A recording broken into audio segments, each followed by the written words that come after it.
السلام علیکم ورحمۃ اللہ وبرکاتہ۔ بسم اللہ الرحمن الرحیم وبہ نستعین والصلاة والسلام علی رسولہ الکریم وعلی آلہ واصحابہ ومن تبعہم بإحسان الی یوم الدین، اما بعد۔ رات ہم نے تراویح کی نماز میں 7واں پارہ جو ہے سماعت کیا۔ 7ویں پارہ میں 2 سورتیں ہیں، سورۃ المائدہ کا آخری حصہ اور سورۃ الانعام کا پہلا حصہ۔ سورۃ المائدہ کے اخیر کے حصوں میں اللہ رب العالمین نے چند ایک اہم احکامات کا ذکر کیا ہے۔ ان میں سب سے پہلا حکم جو ہے وہ حلال اور حرام کے قاعدے پر ہے۔ ہوتا یہ تھا کہ مکہ کے جو مشرکین تھے وہ اپنی مرضی سے جب جس چیز کو چاہتے اپنے لیے حلال کر لیتے تھے اور جب جس چیز کو چاہتے حرام کر لیتے تھے۔ ایسے ہی اس دور میں موجود دوسرے مذاہب کا معاملہ تھا، یہودیت اور نصرانیت کا، کہ اپنی خواہشات کے مطابق، اپنی طبیعت کے مطابق جس چیز کو چاہتے اپنے لیے حلال کرتے اور جس چیز کو چاہتے حرام کر لیتے۔ حالانکہ کسی بھی چیز کے حلال یا حرام ہونے کا حکم یا کسی بھی چیز کے حلال اور حرام ہونا یہ صرف اور صرف اللہ رب العالمین کی جانب سے ہے، کیونکہ یہ اصول ہے کہ جو خالق ہے پیدا کرنے والا، جو رب ہے بنانے والا، اور جو مالک ہے اس کائنات کے نظام کو چلانے والا، تو اسی کو یہ اختیار ہے کہ کس چیز کو حلال کیا جائے اور کس چیز کو حرام کیا جائے۔ تو اللہ رب العالمین نے ان کی اصلاح کے لیے اور انہیں یہ بتانے کے لیے حلال و حرام کا حق صرف اللہ کو ہے۔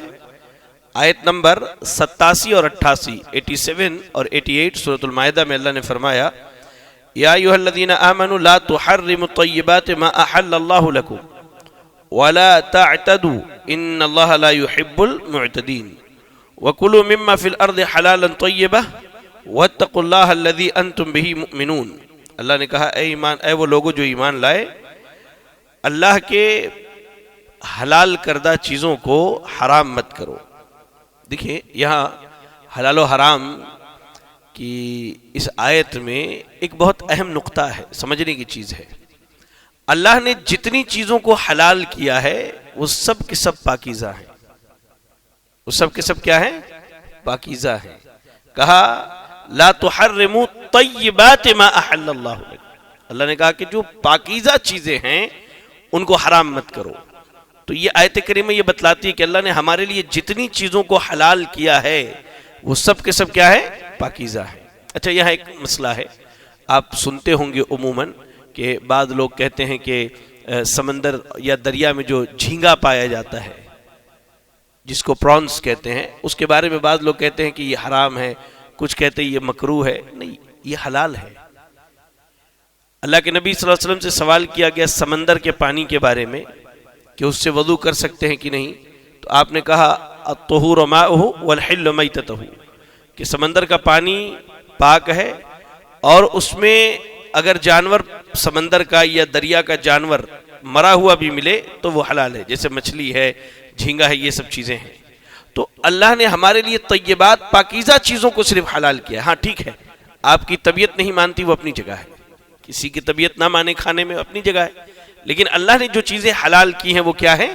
وہ پاکیزہ ہیں۔ تو اس کے برعکس پتہ یہ چلا کہ جتنی خبیث چیزیں ہیں وہ سب حرام ہیں، جتنی خبیث چیزیں ہیں اللہ نے ان سب کو حرام کیا ہے۔ اللہ نے کہا وَلَا تَعْتَدُوا إِنَّ اللَّهَ لَا يُحِبُّ الْمُعْتَدِينَ، حد پار مت کیجئے، اللہ تعالیٰ حد پار کرنے والوں کو پسند نہیں کرتا۔ اور کہا وَكُلُوا مِمَّا فِي الْأَرْضِ حَلَالًا طَيِّبًا، اور زمین میں جو پاکیزہ چیزیں ہیں اللہ نے جن چیزوں کو حلال کیا انہیں کھاؤ پیو اور آرام کی زندگی گزارو اور اللہ سے ڈرتے رہو جس اللہ پر تم نے ایمان لایا ہے۔ اچھا حلال و حرام کا معاملہ اتنا سخت ہے کہ آپ دیکھیں اللہ نے نبی صلی اللہ علیہ وسلم کو بھی اختیار نہیں دیا کہ اپنی مرضی سے کسی چیز کو حلال یا حرام کر دیں. آپ غور کیجئے، ہمارے یہاں کیا ہوتا ہے، ہم منہ اٹھا کے فوراً بول دیتے ہیں نہیں وہ چیز حرام ہے، وہ چیز حلال ہے. دیکھیں یہ بہت اہم مسئلہ ہے، اس پر بات کرنے سے پہلے علم ہونا چاہیے، کیونکہ حلال و حرام کے باب میں اللہ نے نبی کو یہ اختیار نہیں دیا کہ اپنی مرضی سے کسی چیز کو حلال یا حرام کر دے. آپ پڑھیں گے سورۃ التحریم 28واں پارہ کی ہے، تو اس کی پہلی آیت میں ایک واقعہ ہے. واقعہ یہ ہے، پس منظر یہ ہے اس آیت کا کہ اللہ کے نبی صلی اللہ علیہ وسلم نے ایک مرتبہ شہد پیا. اب اپنے گھر پہنچے تو بیوی نے کہا کہ منہ سے مہک آ رہی ہے آپ کے. دوسری بیوی کیا گئے، وہاں بھی پتہ چلا کہ منہ سے مہک آ رہی ہے. 3-4 جگہ یہ بات معلوم ہوئی کہ آپ کے منہ سے مہک آ رہی ہے.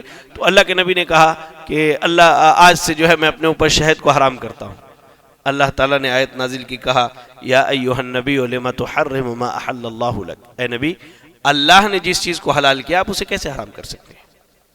اللہ نے جس چیز کو حلال کیا آپ کیسے حرام کر سکتے ہیں؟ یعنی حرام و حلال کا حق اور اختیار صرف اللہ رب العالمین کو. انسان اپنی مرضی سے کسی چیز کو حرام یا حلال نہیں کر سکتا ہے. تو جن چیزوں کو اللہ نے حلال کیا ہے وہ چیزیں بالکل پاکیزہ ہیں، اور جتنی خبیث چیزیں ہیں وہ سب اللہ نے ہمارے اوپر حرام کیا ہے. اس کے بعد آپ آیت نمبر 89 پر پہنچیں گے تو اللہ نے یہاں قسم کے بارے میں ذکر کیا. ہوتا ہے نا بات بات پہ کہتے ہیں نا اللہ کی قسم، اللہ کی قسم. تو یاد رکھیں کہ جب ہم قسم کھاتے ہیں تو دراصل قسم کا مطلب یہ ہوتا ہے کہ جس کی قسم کھائی جا رہی ہے وہ بہت عظیم ذات ہے، اور اللہ تعالیٰ نے مسلمانوں کو اس بات کا حکم دیا ہے کہ وہ اللہ کے نام اور اللہ کی صفات کے علاوہ کسی چیز کی قسم نہ کھائے. سیدنا عمر ابن خطاب رضی اللہ تعالیٰ عنہ حدیث کے راوی ہیں. اللہ کے نبی صلی اللہ علیہ وسلم نے ارشاد فرمایا من کان منکم حالفا فلیحلف باللہ او لیصمت. تم میں سے کوئی آدمی اگر قسم کھانے والا ہو تو اللہ کی قسم کھائے یا پھر وہ خاموش رہے. تو قسم کے بارے میں یہ حکم یاد رکھے کہ جب بھی قسم اٹھانی ہو یا قسم کھانی ہو تو صرف اور صرف اللہ رب العالمین کی قسم کھائی جائے گی، اللہ کے ذات کی قسم کھائی جائے گی، اللہ کے صفات کی قسم کھائی جائے گی. ہاں اب یہاں ایک چیز یاد رکھیں، قسم جب کھاتے ہیں تو قسم پر باقی رہیے آپ، لیکن اللہ تعالیٰ اتنا رحمان و رحیم ہے کہ بندوں کو تھوڑی سی ڈھیل دی ہے. ہو سکتا ہے کسی وجہ سے آپ کو قسم توڑنی پڑے، ہوتا ہے حالات، کبھی ہم نے قسم کھا لیا اور بہت پختہ قسم کھاتے، لیکن معاملات اس طرح بدل جاتے ہیں کہ ہم مجبور ہو جاتے ہیں قسم توڑنے پر. تو اس صورت میں کہا کہ آپ اگر قسم توڑنے پر مجبور ہو جائے تو قسم توڑ دیجئے، لیکن اب بار بار آدمی قسم کھائے توڑے تو اس سے اللہ کی ذات کی توہین ہوتی ہے. تو اللہ تعالیٰ نے بطور کہہ لیجئے کہ اللہ کی عظمت باقی رہے ہمارے اوپر جرمانہ لگایا ہے. اگر قسم کھاتے ہیں اور قسم توڑ دیتے ہیں تو سب سے پہلے کفارہ کیا ہے؟ پہلے 10 مسکینوں کو کھانا کھلائیے، وہی کھانا جو آپ گھر میں کھاتے ہیں. اب ایسا نہیں کہ ہم ماشاءاللہ 100-150 روپے کا چاول کھاتے اور مسکین کو کھلانا ہے تو جو راشن دکان سے ملتا ہے اٹھا کر کے وہ دے دیا. نہیں، اگر قسم توڑ دیا ہے تو 10 مسکینوں کو کھانا کھلائیے. اچھا اگر اس کی طاقت نہیں ہے تو 10 مسکینوں کو کپڑا پہنائیے. اگر اس کی بھی طاقت نہیں ہے تو ایک غلام آزاد کیجئے، اور غلام آزاد کرنے کی بھی طاقت نہ ہو تو کم سے کم 3 دن کا روزہ رکھیے. یہ ترتیب وار ہے، یا تو پہلے کھانا کھلائیے 10 مسکین کو، یا 10 مسکینوں کو کپڑا پہنائیے. اس کی بھی طاقت نہیں تو ایک غلام آزاد کیجئے، اور اگر اس کی بھی طاقت نہیں ہے تو 3 دن روزہ رکھیے. یہ تو اس کے بارے میں ہے جو پختہ ارادے سے قسم کھاتا. اب ایک آدمی جس کو بار بار عادت ہے قسم کھانے کی، اللہ کی قسم میں کیا کہوں ایسا ہوا، اللہ کی قسم میں کیا کہوں ایسا ہوا، تو اس آدمی کے بارے میں شریعت نے کوئی پکڑ نہیں رکھی ہے. اب اس کا یہ تکیہ کلام بن چکا ہے. یہ بات بات پہ ہوتا ہے، کئی دوست احباب ایسے ہوتے ہیں ہر بات پہ قسم، اللہ کی قسم ایسا ہو گیا معاملہ، اللہ کی قسم وہ ہو گیا. تو شریعت نے ایسے لوگوں کی پکڑ نہیں رکھی ہے. اس کے بعد ہم آتے ہیں سورۃ الانعام میں. یاد رکھیں سورۃ الانعام جو ہے یہ مکے میں نازل ہوا ہے. سورۃ الانعام مکے میں نازل ہوا، اللہ کے نبی کی ہجرت سے کچھ وقت پہلے ہی مکے میں نازل ہوا. اس سورت کے اندر سورۃ الانعام جب پڑھیں گے تو اس میں 2-3 اہم باتیں ہیں. ان میں پہلی چیز یہ ہے کہ پہلے تو آپ دیکھیں سورۃ البقرہ ہے، سورہ آل عمران ہے، سورۃ النساء ہے اور سورۃ المائدہ. ان سورتوں میں جو ہے یہود اور نصارہ کا زیادہ تر ذکر ہے ان سورتوں میں. لیکن سورۃ انعام کے اندر مکہ کے مشرکوں کا زیادہ ذکر ہے، کیونکہ اب اللہ کے نبی ہجرت کرنے والے ہیں تو ان کے جرائم بتائے گئے، انہوں نے جو جرم کیا، اور یہ ابراہیم علیہ السلام کے دین پر ہونے کا دعویٰ کرتے تھے، تو اس صورت میں ابراہیم علیہ السلام کا واقعہ ہے کہ انہوں نے کس طرح سورج کو دیکھا، چاند کو دیکھا، ستاروں کو دیکھا، سب غائب ہو گئے، تو کہا کہ یہ تو میرا رب ہو ہی نہیں سکتا، اگر اللہ نے مجھے ہدایت نہ دی تو میں گمراہ ہو جاؤں گا۔ تو مشرکین مکہ کو یہ بتائے گا کہ تم ابراہیم علیہ السلام کے دین پہ ہونے کا دعویٰ کرتے ہو، ابراہیم علیہ السلام تو شرک نہیں کرتے تھے۔ اس کے بعد ان کو الٹیمیٹم دیا گیا کہ اگر تم نہیں مانے تو اللہ رب العالمین کا عذاب تمہارے اوپر آئے گا۔ اس صورت میں اللہ رب العالمین نے ایک اہم اخلاقی اصول بتایا ہے جو میں آپ کو بتانا چاہتا ہوں۔ آپ دیکھیں سورت کی جب آپ تلاوت کریں گے تو آیت نمبر 108 پر پہنچیے، آیت نمبر 108 پر کئی واقعات کے بعد اللہ رب العالمین نے کہہ لیجئے کہ مسلمانوں کو ایک نصیحت کی ہے، اور یہ واقعی بہت اہم چیز ہے کہ مشرکین کے جو جھوٹے معبود ہیں ان کو گالی نہیں دینا چاہیے، ان کو برا بھلا نہیں کہنا چاہیے۔ کہہ لیجئے یہ اسلام کی اچھائی ہے، یہ اسلام کی خوبی ہے کہ اللہ تعالیٰ نے جب آدمی جتنے بھی جذبات میں ہو، وہ جذبات میں آ کر جن کی زمین پر عبادت ہو رہی ہے، جو مشرکین یا کفار کے معبود ہیں، ان کو گالی نہ دے۔ اب ہوتا کیا، ہمارے بچے جذبات میں آ کر کہیں ٹویٹر پر کوئی کمنٹ کر دیا، کسی نے فیس بک پر کوئی کمنٹ پاس کر دیا، ان کے معبودوں کو گالیاں دی، تو اللہ تعالیٰ نے اس سے اہل ایمان کو منع کیا ہے۔ آپ سورۃ الانعام کی آیت نمبر 108 پڑھے، اللہ نے کیا کہا؟ وَلَا تَسُبُّوا الَّذِينَ يَدْعُونَ مِن دُونِ اللَّهِ فَيَسُبُّوا اللَّهَ عَدُوًّا بِغَيْرِ عِلْمٍ۔ اللہ نے کہا کہ جن کی یہ اللہ کے علاوہ عبادت کرتے ہیں ان کو گالی مت دو۔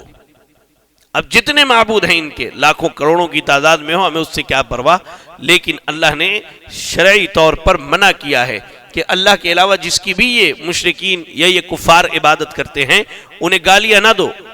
وَلَا تَسُبُّوا الَّذِينَ يَدْعُونَ مِن دُونِ اللَّهِ، ان کو گالیاں نہ دو، ورنہ کیا ہوگا؟ فَيَسُبُّوا اللَّهَ عَدُوًّا، یہ دشمنی میں اللہ کو گالی دینے لگیں گے، اور حالانکہ ان کو علم نہیں ہے اللہ رب العالمین کے بارے میں۔ تو انسان یہ سبب بنے گا کس چیز کا؟ اللہ کے گالی دلوانے کا۔ یہی وجہ ہے کہ اللہ کے نبی اللہ رب العالمین نے کہا کہ یہ ان کے جھوٹے ہی معبود ہیں، لیکن ان کو آپ گالی نہیں دے سکتے۔ اور اس آیت کو بنیاد بنا کے اللہ کے نبی صلی اللہ علیہ وسلم نے ایک مرتبہ صحابہ سے فرمایا، من الکبائر ان یشتم الرجل والدیہ، کبیرہ گناہ یہ ہے کہ آدمی اپنے ماں باپ کو گالی دے۔ تو صحابہ نے کہا کہ اللہ کے رسول، آدمی اپنے ماں باپ کو کیسے گالی دے گا؟ بھائی آدمی جتنا بھی گرا ہوا ہو وہ یہ پسند نہیں کرے گا کہ اپنے ماں باپ کو گالیاں دے۔ تو اللہ کے نبی صلی اللہ علیہ وسلم نے کہا کہ یہ آدمی سامنے والے کے ماں باپ کو گالی دیتا ہے اور سامنے والا اس کے ماں باپ کو گالی دیتا ہے، تو یہ سبب بنتا ہے اپنے ماں باپ کو گالی کھلوانے کا۔ ایسے ہی آپ اگر ان کے معبودوں کو برا بھلا کہیں گے، وہ بغیر علم کے اللہ رب العالمین کے معاملے میں جہالت کریں گے اور اللہ تعالیٰ کو برا بھلا کہیں گے۔ اس لیے یہ اصول یاد رکھیں کہ جذبات جتنے بھی ہوں، آپ ہوش سے، عقل مندی سے کام لیں، کبھی بھی غیروں کے معبود کو برا بھلا نہ کہیں۔ یہ اسلامی تعلیمات کے خلاف ہے کہ ان کے معبودوں کو برا بھلا کہا جائے یا گالی دی جائے یا ان کی عیب جوئی کی جائے، اللہ نے اس سے منع کیا ہے۔ اللہ سے دعا ہے کہ اللہ رب العالمین ہمیں اور آپ کو کتاب و سنت کی ان تعلیمات پر عمل کرنے کی توفیق عطا فرمائے۔ اللہ ہمیں اور آپ کو قرآن و حدیث کو سمجھ کر، پڑھ کر، سیکھ کر اس کے مطابق عمل کی توفیق عطا فرمائے۔ آمین وآخر دعوانا الحمدللہ رب العالمین۔ جزاکم اللہ خیرا۔ السلام علیکم ورحمۃ اللہ وبرکاتہ۔